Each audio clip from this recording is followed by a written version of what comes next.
Chapter 5 Vaidhi Bhakti is Eternal. Lahiri Mahashai had a residence in Shantipur. His two sons were both highly educated. The elder, Chandranath, who was 35 years old, was a zamindar and managed all the household affairs.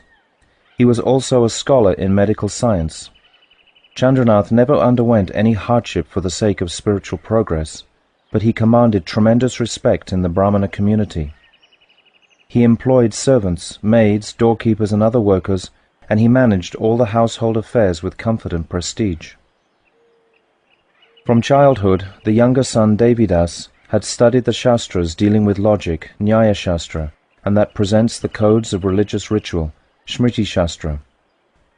Across the road from the family residence, he opened a school dedicated to the study of the four Vedas and the four subjects, grammar, rhetoric, logic and philosophy. There he taught a group of 10 to 15 students and had the title Vidyaratna, Jewel of Learning. One day, a rumour circulated in Shantipur that Kalidas Lahari Mahashai had put on a dress of an ascetic and had become a Vaishnava.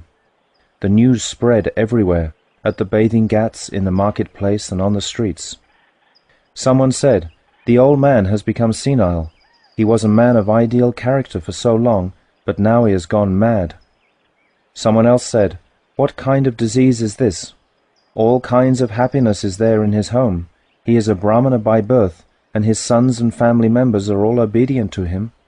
What suffering could drive such a man to adopt the life of a mendicant?" Another person said, "This is the ill fate of those who wander here and there shouting, 'This is Dharma, this is Dharma.'"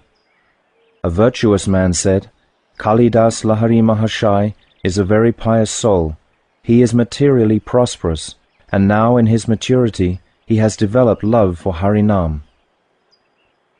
As different people gossiped and spread various rumors, someone went to Devidas Vidyaratna and reported what he had heard. Vidyaratna became quite anxious and went to his elder brother. "Brother," he said, "it looks as if we have to face great difficulty because of father. He is staying in Godruma in Nadia on the plea of maintaining good health, but he has fallen into bad company there. It is impossible to ignore the outcry in the village about this." Chandranath said, "Brother, I have also heard some rumors. Our family is highly respected, but now we can no longer show our faces because of our father's activities. We have always belittled the descendants of Advaita Prabhu, but now what has become of our own house? Come, let's go inside. We shall discuss this matter with mother and decide what should be done." Soon afterwards, Chandranath and Devidas were seated on the second-floor veranda, taking their meal, which was served by a Brahmani widow. Their mother sat with them. Chandranath said, "Mother, have you heard any news of father?" Mother said, "Why, he's well, isn't he? He is staying in Sri Navadvip, and he has become mad after Harinam. Why don't you bring him here?" Devidas said, "Mother, father is quite well, but according to the reports we have been hearing, we can no longer rely on him. On the contrary, if we brought him here, we would become a social disgrace." Mother became somewhat perturbed and asked, "What has happened to him?" "Just recently I went to the bank of the Ganga and had a long talk with the wife of one of the leading Goswamis. She told me, 'Your husband has met with great auspiciousness. He has earned tremendous respect among the Vaishnavas.'" Devidas raised his voice slightly and said, "He has certainly gained respect, but at the cost of our heads. Would he have remained at home in his old age and accepted our service? No, but see now, he's bent on defaming our prestigious family by subsisting on the remnants of ragged mendicants of different castes. Alas, this is the tragic effect of the age of Kali. He was such an experienced man, but what has become of his intelligence?" Mother said, "Bring him here now, and keep him hidden until you can persuade him to change his mind." Chandranath said, "What other alternative do we have? Devi, go to Godruma secretly with 2 or 3 men and bring father here." Devidas said, "You both know very well that father has no regard for me because he considers me to be an atheist. I am afraid that he may not even speak to me if I go there." Devidas had a maternal cousin called Shambhunath, who was very dear to Lahiri Mahashai. He had stayed with him for a long time and had rendered much service to him. It was decided that Devidas and Shambhunath would go together to Godruma, so a servant was sent that very day to a Brahmana's house in Godruma to arrange for their residential quarters. The next day, when Devidas and Shambhunath had finished their meal, they set out for Godruma.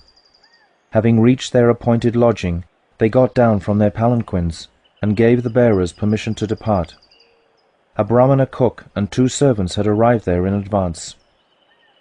At dusk, Devidas and Shambhunath made their way towards Sri Pradyumna Kunja. On their arrival, they saw Lahiri Mahashai sitting on a mat of leaves on Surabhi terrace with his eyes closed. He was chanting Harinam on his Tulsi Mala, and his body was decorated in 12 places with tilak. Devidas and Shambhunath slowly climbed up onto the terrace and offered pranam at his feet. On hearing footsteps, Lahiri Mahashai opened his eyes and was astonished to see the 2 men. "Shambhu," he exclaimed, "what brings you here? How are you?" "By your blessings we are quite well," they replied politely. "Will you take your meal here?" asked Lahiri Mahashai. "We have already arranged for a place to stay," they replied. "You need not worry about us." At that moment, loud chanting of Sri Hari's name was heard from Premdas Babaji's Madhavi Malati Bawa.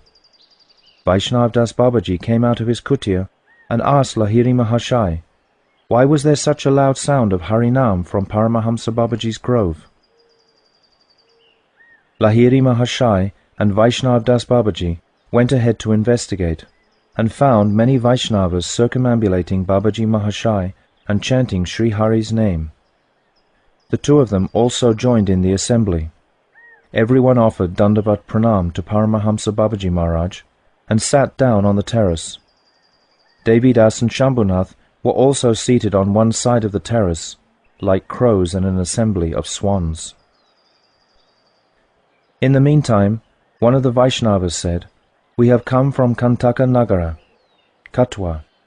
Our main purpose is to take darshan of Sri Navadvip Mayapur and to obtain the dust of the lotus feet of Paramahamsa Babaji Maharaj." Paramahamsa Babaji Maharaj felt embarrassed and said, "I am a great sinner. You have simply come to purify me." After a short time, it was discovered that these Vaishnavas were all expert at singing bhajans glorifying Sri Hari. Mridanga and kartels were brought at once, and a senior member of the assembly began to sing a bhajan from Prarthana.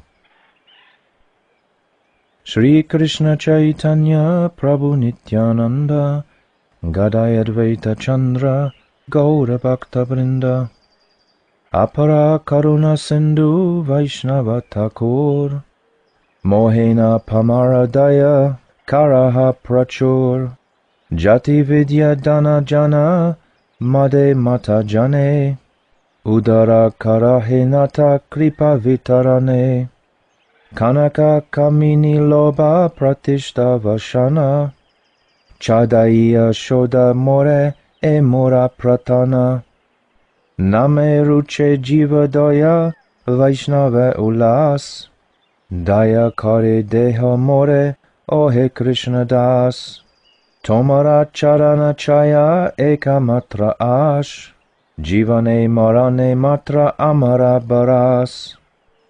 O Shri Krishna Chaitanya Chandra, O Prabhu Nityananda, O Gadadha, O Advaita Chandra, O Gaura's Bhaktas, O Vaishnava Thakur, you are a boundless ocean of mercy.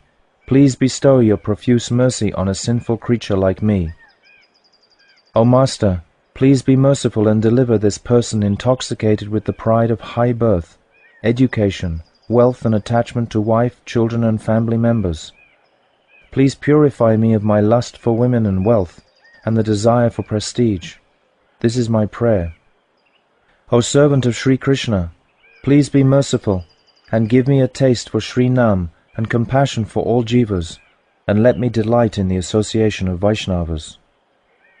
The shade of your lotus feet is my only hope, my sole refuge in life and in death. When this bhajan came to an end, the Vaishnavas sang a prayer composed by Kalidas Lahari Mahashai, which was charming and full of poetic sentiment. Miche maya vashe samsara sagare padiya chilama ami karuna kariya diyapada chaya amare tarila tumi tomara charane sampiyachi mata moraduka koradura jatira gorava kevala rorava vidyaseya vidya kala shodya emaya nitaye charane sampahe jauka java tomara kripaya amara jivaya spuraka yugala nama kahe kalidasa amara hridaye jaguka shri radha shama. I fell into the ocean of samsara and became enslaved in futile activities by the influence of Maya. You were merciful and delivered me by giving me the shade of your lotus feet. O Vaishnava Thakur, please hear me. I have surrendered my head at your feet. Please dispel my misery. Pride of caste is a terrible hell. Material learning is but an aspect of ignorance. Please purify me and deliver me to the feet of Nitai. Please extinguish my blazing agony. By your mercy, may the holy names of Sri Yugala appear on my tongue, and may Sri Radha Sham appear in my heart. This is the prayer of Kalidas. Singing this bhajan together, all of them became maddened with joy. At the end they repeated the line, Jaguka Sri Radha Sham. May Sri Radha Sham appear in my heart, and began to dance exuberantly. As they continued to dance, a few Bhavuk Vaishnavas fell unconscious. An extraordinary atmosphere developed, and as Devidas witnessed all this, he began to think that his father was deeply immersed in the pursuit of spiritual truth, and that it would be difficult to take him home. It was about midnight when the meeting broke up. Everyone exchanged Dandavat Pranam and returned to their respective places. Devidas and Shambhunath took permission from their father and returned to their lodgings. The following day, when they had finished their meal, Devi and Shambhu went to the kutir of Lahiri Mahashai. Devidas Vidyaratna offered pranam to Lahiri Mahashai and said, Dear father, I have one request to make to you. Please come and reside in our house at Shantipur. We will all be very happy to serve you at home. We can also arrange for a solitary kutir for you, if you give your permission. Lahiri Mahashai replied, It is a good idea, but I would not get the type of sadhusanga in Shantipur that I get here. Devi, you know the people of Shantipur. They are so godless and so fond of slandering others that a man can hardly be satisfied to live there. Granted, there are many brahmanas there, but their intelligence has become crooked by their association with shallow-minded materialists like the weavers. The people of Shantipur have three outstanding qualities: fine garments, grandiose words, and blasphemy of Vaishnavas. The descendants of Advaita Prabhu are suffering so much trouble there that they too have become almost inimical to Mahaprabhu because of negative association. You should therefore grant that I may stay here in Godruma. That is my desire. Devidas said, Dear father, what you say is true. But why must you have anything to do with the people of Shantipur? Stay in a solitary place, and spend your days cultivating your religious practices, such as Sandhya Vandana. A Brahmana's daily work is also his eternal religion, Nitya Dharma, and it is the duty of a great soul like yourself to be absorbed in that way. Becoming somewhat grave, Lahiri Mahashai said, My dear son, those days are no more.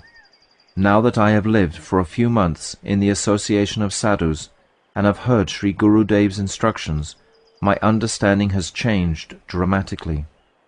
I understand now that what you refer to as Nitya Dharma is really temporary Dharma, Naimitika Dharma. The only Nitya Dharma is Hari Bhakti. Sandhya Vandana and other such practices are in reality Naimitika Dharma. Devidas said, Father, I have never seen or heard of such an explanation in any Shastra. Is Sandhya Vandana not Hari Bhajan? If it is Hari Bhajan, then it is also Nitya Dharma. Is there any difference between Sandhya Vandana and the practices that constitute Vaidhi Bhakti, such as Shravan and Kirtanam? Lahiri Mahashai said, the Sandhya Vandana that is included in Karma Kanda is significantly different from Vaidhi Bhakti. Sandhya Vandana and other such activities are performed in the Karma Kanda system in order to obtain liberation. However, activities of Hari Bhajan, such as Shravan and Kirtan, have no ulterior motive. The Shastras describe the results of hearing, chanting and other limbs of Vaidhi Bhakti, but this is just to interest people who would otherwise not be inclined to perform those activities. The worship of Sri Hari has no fruit other than the service of Sri Hari. The principal fruit of the practice of Vaidhi Bhakti is to bring about the awakening of Prem in Hari Bhajan. Devidas. Then you do admit that the divisions, angas, of Hari Bhajan have some secondary results. Lahiri. Yes, but the results depend on the different types of practitioner, sadhak. The Vaishnavas perform sadhan bhakti for the sole purpose of coming to the perfectional stage of devotion known as siddha bhakti. When non-Vaishnavas perform the very same divisions, angas of bhakti, they have two principal motives: the desire for material enjoyment, bhoga, and the desire for liberation, moksha. Externally, there is no apparent difference between the sadhan practices of the Vaishnavas and those of non-Vaishnavas, but there is a fundamental difference in motivation. When one worships Krishna through the path of karma, the mind is purified, and one may obtain material fruits, freedom from disease or liberation. But the same worship of Krishna through the path of bhakti produces only prem for Krishna Nam. When karmis, those who follow the path of karma, observe Ekadasi, it eradicates their sins, whereas when bhaktas observe Ekadasi, it enhances their Hari Bhakti. Just see what a world of difference there is. The difference between sadhan performed as an aspect of karma and sadhan performed as an aspect of bhakti is clear, but it is very subtle, and only one who has Bhagavan's mercy may know it. The bhaktas obtain the primary result, whereas the karmis are caught up in the secondary results, which may be broadly divided into two categories, namely bhukti, material sense enjoyment, and mukti, liberation. Devidas. Then why do the Shastras extol the virtues of the secondary results? Lahiri. There are two kinds of people in this world: those who are spiritually awake and those who are spiritually unconscious. The Shastras have praised secondary results for the benefit of those who are spiritually unconscious and who do not perform any pious activity unless they can visualize a forthcoming result. However, the Shastras do not intend such people to remain satisfied with secondary results.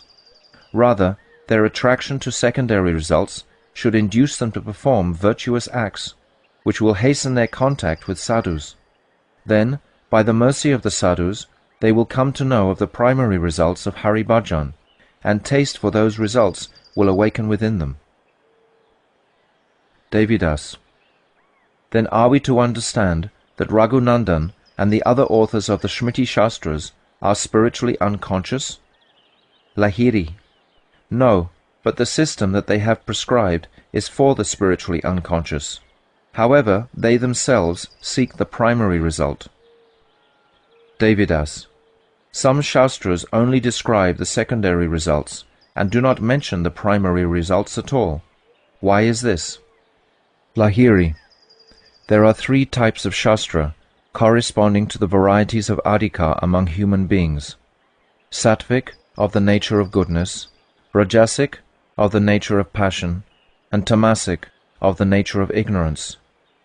The Sattvic Shastras are for people who are imbued with the nature of goodness, Sattva Gun. The Rajasic Shastras are for those enveloped by the nature of passion, Rajagun. And the Tamasic Shastras are for those engrossed in the nature of ignorance, Tamagun. Devidas. If that is the case, how should one know which directives of the Shastra to have faith in? And how may those who are less eligible attain a higher destination? Lahiri. Human beings have different natures and faiths according to their different levels of adhikar.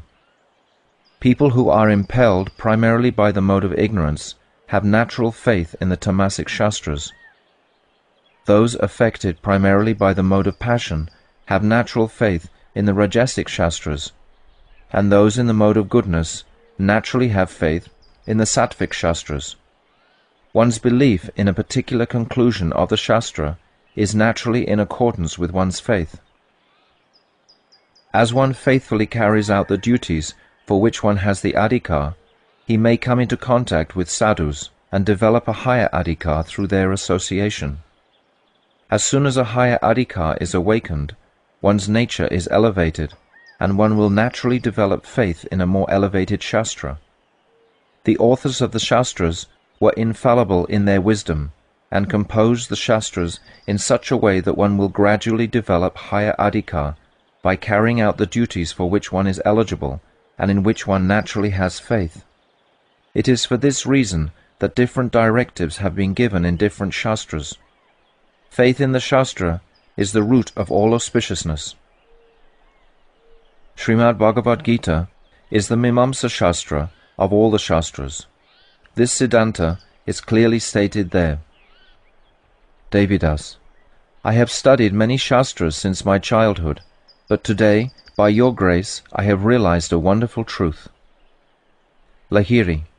It is written in the Srimad Bhagavatam 11.8.10. Anyubhyascha mahadhyascha shastrebhya kushalo nara saravata saram adadyat pushpebhya eva satpada. An intelligent person will take the essence of all the Shastras, whether they are great or small, just as a bumblebee gathers honey from many different types of flowers. My dear son, I used to call you an atheist. Now I don't criticize anyone, because faith depends on adhikar. There is no question of criticism in this regard. Everyone is working according to their own adhikar, and they will advance gradually when the time is appropriate. You are a scholar of the Shastras dealing with logic and fruitive action, and since your statements are in accordance with your adhikar, there is no fault in them. Devidas. Until now, I believed that there were no scholars in the Vaishnava Sampradaya. I thought that the Vaishnavas were merely fanatics who concerned themselves solely with one part of the Shastra. But what you have explained today has completely dispelled my misconceptions. Now I have faith that some of the Vaishnavas have truly understood the essence of the Shastra. Are you studying the Shastras from any great soul these days? Lahiri. My son, you may now call me a fanatical Vaishnava or whatever you like. My Gurudev performs bhajan in the kutia next to mine. He has instructed me in the essential conclusion of all the Shastras, and I have just expressed the same thing to you. If you would like to receive instruction at his lotus feet, you may inquire from him in a devotional mood. Come, I will introduce you to him. Lahiri Mahashai took Devidas Vidyaratna to the kutia of Sri Vaishnav Das Babaji and introduced him to his Gurudev. He then left Devidas with Babaji Maharaj and returned to his kutia to chant Harinam. Vaishnavadas. My dear son, what is the extent of your education? Devidas. I have studied up to Muktipad and the Siddhanta Kusumanjali in the Nyaya Shastra, and all the books of the Shmriti Shastra. Vaishnavdas. Then you have labored diligently in your study of the Shastra. Please give me a sample of what you have learned. Devidas. Atyanta dukam nivriti eva muktihi. The cessation of all material miseries is known as mukti. One should always endeavor to obtain mukti, which is defined in this statement from Sankhya Darshan 1.1 and 6.5. I am seeking that liberation through faithful adherence to my prescribed duties, known as Swadharma. Vaishnavadas. Yes, like yourself, after I had studied all those books, I also used to aspire for mukti. Devidas. Have you now given up the pursuit of mukti? Vaishnavdas. My dear son, tell me, what is the meaning of mukti? Devidas. According to the Nyaya Shastra, the Jiva and Brahman are eternally distinct from each other. So it is not clear from the point of view of Nyaya how the cessation of all miseries can take place. According to the Vedanta, however, mukti refers to the attainment of non-differentiated Brahman, or in other words, the Jiva's attainment of the state of oneness with Brahman. This is clear from one point of view. Vaishnavadas. My dear son, I have studied Shankara's Vedanta commentary for 15 years, and I also remained a sannyasi for several years. I endeavored strenuously to attain mukti. I spent a long time deeply meditating upon what Shankara considered to be the four principal statements of the Shruti, Mahavakyas. Finally, I understood that the religious system that Shankara advocated was newly fashioned, so I gave it up. Devidas. Why did you consider it to be a recent and antagonistic view? Vaishnavdas. An experienced man cannot easily convey to others what he has realized through practical examination. How will those who have not experienced it be able to understand it? Devidas could see that Vaishnavdas was a learned scholar, and that he was straightforward and deeply realized.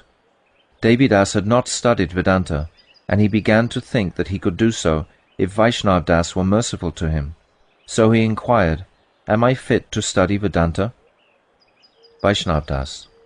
With the level of competence that you have achieved in the Sanskrit language, you can easily learn Vedanta if you get a qualified instructor. Devidas. If you will kindly teach me, I will study under you. Vaishnavdas. The fact is that I am a servant of the Vaishnavas. There is nothing for me besides this. Paramahamsa Babaji Maharaj has mercifully instructed me to chant Harinam constantly, and I am doing just that. I have so little time. Besides, Jagat Guru Sri Rupa Goswami has specifically forbidden the Vaishnavas to read or hear Shankara's Sarikyabhasya commentary on Vedanta. So I no longer read it myself, or teach it to others. However, Sri Sachinandan, who is the original preceptor of the entire world, explained the true commentary on Vedanta Sutra to Sri Sarvabhauma. Many Vaishnavas still have handwritten copies of that commentary. If you want to study it, you can make a copy, and I can help you understand it. You may ask for a copy from the house of Srimad Kavi Kanapur, in the village of Kanchanapalli. Devidas. I will try. You are a great scholar of Vedanta. Please tell me frankly, will I be able to ascertain the true meaning of Vedanta by studying the Vaishnava commentary? Vaishnavdas. I have studied and taught the commentary of Shankara, and I have also studied Sri Ramanuja's Sri Bhasya, and other commentaries as well. However, I have not seen any explanation of the sutras that is superior to Mahaprabhu's. This commentary was recorded by Gopinathacharya, and it is studied by the Gaudiya Vaishnavas. There can be no doctrinal dispute in Bhagavan's own explanation of the sutras, for his commentary accurately represents the full import of the Upanishads. If one presents this explanation of the sutras in proper sequence, it is certain that his explanation will be respected in any assembly of learned scholars. Devidas Vidyaratna became very pleased to hear this. He faithfully offered Dandavat Pranam to Sri Vaishnavdas Babaji and returned to his father's kutia, where he related to his father what he had heard. Lahiri Mahashai was delighted and replied, Devi, you have acquired a great deal of education, but now you can try to attain the highest destination, which is the ultimate benefit for all living beings. Devidas: Actually, my sole purpose in coming was to take you home. Please return to our house just once, and everyone will become satisfied. Mother is particularly anxious to have darshan of your feet once more. Lahiri: I have taken shelter of the lotus feet of the Vaishnavas, and I have pledged that I will never enter any house that is opposed to Bhakti. First you will have to become Vaishnavas, and then you can take me home. Devidas: Father, how can you say that? We worship the Lord every day at home. We don't disrespect the chanting of Harinam. We receive guests and Vaishnavas cordially. Aren't we to be regarded as Vaishnavas? Lahiri: Your activities are very similar to those of the Vaishnavas, but you are not actually Vaishnavas. Devidas: Then how can one become a Vaishnava? Lahiri: You can become a Vaishnava by giving up your temporary Naimitika duties and adopting your eternal spiritual Nitya Dharma. Devidas: I have one doubt that I would ask you to resolve decisively. The activities of the Vaishnavas consist of Shravanam, Kirtanam, Smaranam, Padasevanam, Archanam, Vandanam, Dasyam, Sakyam, and Atmanivedanam, and they are significantly connected with matter. So why aren't they also referred to as temporary, Naimitika? I perceive some partiality in this. Activities such as the service of the deity, fasting, and worship with material ingredients are all connected with gross matter. So how can they be eternal? Lahiri: My son, I also needed a long time to understand this point. Try to understand this very carefully. There are two types of human beings: those whose interests are connected with this material world, and those who aspire for superior attainments in the future. Those in the first category only strive for material happiness, reputation, and material prosperity. Those in the second category are of three types: those who are devoted to Ishvara, Ishanugata, those who are fixed in the pursuit of monistic knowledge aiming at liberation, Gyan Nishta, and those who covet mystic powers, Siddhi Kami. The Siddhi Kamis are attached to the fruits of Karma Kanda, and they desire to obtain supernatural powers by their performance of karma. The methods which they adopt to obtain such unearthly powers are yaga, offering oblations, yagna, performing sacrifice, and Astanga Yoga, the eightfold yoga system. They accept the existence of Ishvara, but they believe that he is subordinate to the laws of karma. This category includes the material scientists. The Gyan-nishtas try to awaken their identity with Brahman by cultivating impersonal monistic knowledge. They don't know or care whether Ishvara exists or not, but they fabricate an imaginary form of Ishvara anyway for the purpose of practicing sadhana. The fruit of monistic knowledge is realizing one's identity with Brahman, and the monists aspire to attain this eventually by constantly engaging in the practices of bhakti directed towards their imaginary form of Ishvara. When they obtain the result of Gyan, they have no more use for the Ishvara that they have merely imagined as a means to achieve their end. When their bhakti towards Ishvara bears its desired fruit, it is converted into Gyan. According to this doctrine, neither Bhagavan nor bhakti to Bhagavan is eternal. The third category of those who seek higher attainments in the future, Paramartikas, are those who are devoted to Ishvara, Ishanugatas. Factually speaking, they are the only ones who strive for Paramatta, the highest goal of life. In their opinion, there is only one Ishvara who is infinite and endless, and who manifests the jivas in the material world by his own potencies. The jivas are his eternal servants, and remain so even after liberation. The eternal dharma of the jiva is to remain eternally under the guidance of Ishvara, for he can do nothing by his own strength. The jiva cannot obtain any everlasting benefit by the performance of karma. However, when he submits himself to Sri Krishna's shelter, he obtains all perfection by his grace. Those who covet mystic powers, siddhi karmis, follow karma kanda, and those who cultivate monistic knowledge, gyan nishtas, follow gyan kanda. The Ishanugatas are the only devotees of Ishvara. The Gyan Kandis and Karma Kandis pride themselves on being interested in higher attainment, Paramatika. But in reality, they are not pursuing the highest goal, but seeking temporary material gain, and whatever they say about Dharma is Naimitika, circumstantial or temporary. The present-day worshippers of Shiva, Durga, Ganesh and Surya are known respectively as Shaivas, Shaktas, Ganapatyas and Suryas, and they all follow Gyan Kanda. They adopt the limbs of Bhakti, such as Shravana and Kirtana, only to attain Mukti, and ultimately the undifferentiated, impersonal, Nirvishesh Brahman. Those who engage in Shravana and Kirtanam without any desire for Bhukti or Mukti are engaged in the service of Sri Vishnu. Among these 5 deities, the form of Bhagavan, Sri Vishnu, is eternal, transcendental and full of all potencies. Those who do not accept Bhagavan as the object of worship are merely worshipping temporary objects. My son, the service that all of you render at home to the deity of Bhagavan is not paramatic, because you do not accept the eternality of Bhagavan's form. That is why you cannot be counted among the Ishanugatas. Now I hope that you have understood the difference between Nitya and Naimitika Upasana, worship. Devidas: yes, if one worships the deity of Bhagavan, but does not accept that deity as eternal, then it is not worship of an eternal object. However, can't one adopt a temporary means of worship to attain the eternal truth, which is ultimately distinct from any such temporary forms? Lahiri: even if that were the case, such temporary worship cannot be called eternal Dharma. Nitya Dharma is the worship of the eternal deity as performed in Vaishnava Dharma.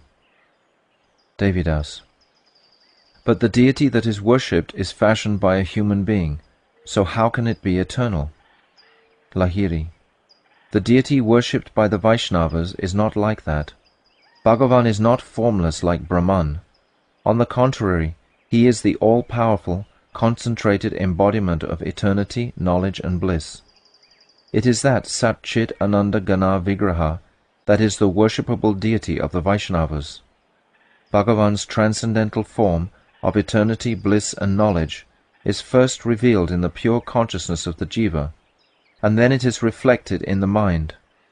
The external form of the deity is fashioned according to this transcendental form revealed in the mind, and by the power of Bhakti Yoga, the Sat Chit Ananda form of Bhagavan then manifests in the deity. When the devotee takes darshan of the deity, that deity unites with the transcendental form of Bhagavan that the devotee sees in his heart. The deity that the Jnanis worship, however, is not like that. They think that the deity is a statue made of material elements, but that the state of Brahman is present in it while they are conducting their worship, and that it becomes a mere material statue again after they have finished their worship. Now you should consider the difference between these two conceptions of the deity and their respective methods of worship. When one obtains Vaishnava Diksha by the mercy of a genuine guru, he will be able to observe the results of both and understand this difference correctly. Devidas: yes, now this all makes more sense to me. Now I see that the Vaishnavas are not just fanatics driven by blind faith. Rather, they are endowed with subtle and discriminating insight. There is a major difference between the worship of the deity and the temporary worship of an imaginary form of the Lord that has been imposed on a material object. There is no difference in the external procedures of worship, but there is a vast difference in the faith of the two worshippers. I will think about this for some days. Father, today my greatest doubt has been dispelled. Now I can say emphatically that the Jnanis' worship is merely an attempt to cheat Sri Bhagavan. I will submit this topic at your feet again at a later time. After saying this, Devi Vidyaratna and Shambhu departed for their residential quarters. They returned to Lahiri Mahashai's kutia in the late afternoon, but there was no opportunity to discuss these topics further, for at that time everyone was immersed in Harinam Sankirtan. The following afternoon, everyone seated themselves in Paramahamsa Babaji's bower. Devi Vidyaratna and Shambhu sat next to Lahiri Mahashai. Just then, the Qazi from the village of Brahmana Pushkarini arrived. When the Vaishnavas saw him, they all stood up to offer him respect, and the Qazi also greeted the Vaishnavas with great pleasure and then sat in the assembly. Paramahamsa Babaji said, "You are blessed, for you are a descendant of Chand Qazi, who was an object of the mercy of Sri Mahaprabhu. Please kindly bestow your mercy upon us." The Qazi said, "By the mercy of Sri Mahaprabhu, we have become the objects of mercy of the Vaishnavas. Gauranga is the Lord of our life. We do not do anything without first offering our Dandavat Pranam to him." Lahiri Mahashai was a learned scholar in the Farsi language, and he had studied the 30 Safaras of the Quran and many books of the Sufis. He asked the Qazi, "According to your ideology, what is meant by mukti?" The Qazi replied, "What you refer to as the Jiva, individual soul, we call Ruh. This Ruh is found in two conditions, Ruh Mujarrad, the conscious or liberated soul, and Ruh Tarkibi, the conditioned soul. What you refer to as spirit, Chit, we call Mujarrad, and what you refer to as matter, Achid, we call Jism. Mujarrad is beyond the limitations of time and space, whereas Jism is subordinate to time and space. The conditioned soul, Ruh Tarkibi, or Bada Jiva, has a material mind and is full of ignorance. The liberated souls, Ruh Mujarrad, are pure and aloof from all these contaminations, and they reside in the spiritual abode, which is known as Alam al-Mashal. The Ruh becomes pure through the gradual development of Ishq, Prem. There is no influence of matter, Jism, in that abode where Khoda, God, brought the Prophet Paigambar Sahib. Yet even there, the Ruh remains as a servitor, Banda, and the Lord is the Master. Therefore the relationship between the Banda and Khoda is eternal, and liberation, Mukti, is actually the attainment of this relationship in its pure form. The Quran and the literature of the Sufis explain these conclusions, but not everyone can understand them. Gauranga Mahaprabhu mercifully taught Chand Qazi all these points, and since that time we have become his unalloyed bhaktas. Lahiri, what is the primary teaching of the Quran? Qazi, according to the Quran, the Lord's personal abode, which is the highest attainment in the spiritual world, is known as Behesht. It is a fact that there is no formal worship there, yet life itself is worship. The residents of that abode are immersed in transcendental bliss through seeing the Lord. This is the very same teaching that has been presented by Sri Gauranga Dev. Lahiri, does the Quran accept that the Lord has a transcendental form? Qazi, the Quran states that the Lord has no form, but Sri Gauranga Dev told Chand Qazi that this teaching of the Quran means that the Lord cannot have a material form. It does not preclude the existence of his pure spiritual form. Paigambar Sahib saw the divine loving form of the Lord in accordance with his level of eligibility. The transcendental moods and sentiments that are characteristics of the other rasas remain hidden from him. Lahiri, what is the opinion of the Sufis in this regard? Qazi, they adhere to the doctrine of Ana al-Haq, which means I am Khoda. The Sufi doctrine of Islam is exactly the same as the Advaitavad doctrine. Lahiri, are you a Sufi? Qazi, no, we are unadulterated devotees. Gauranga is our very life. The discussion went on for a long time, and finally Qazi Sahib offered his respects to the Vaishnavas and departed. Harinam Sankirtan followed, after which the assembly dispersed. Thus ends the 5th chapter of Jaiva Dharma, entitled Vaidhi Bhakti is Eternal.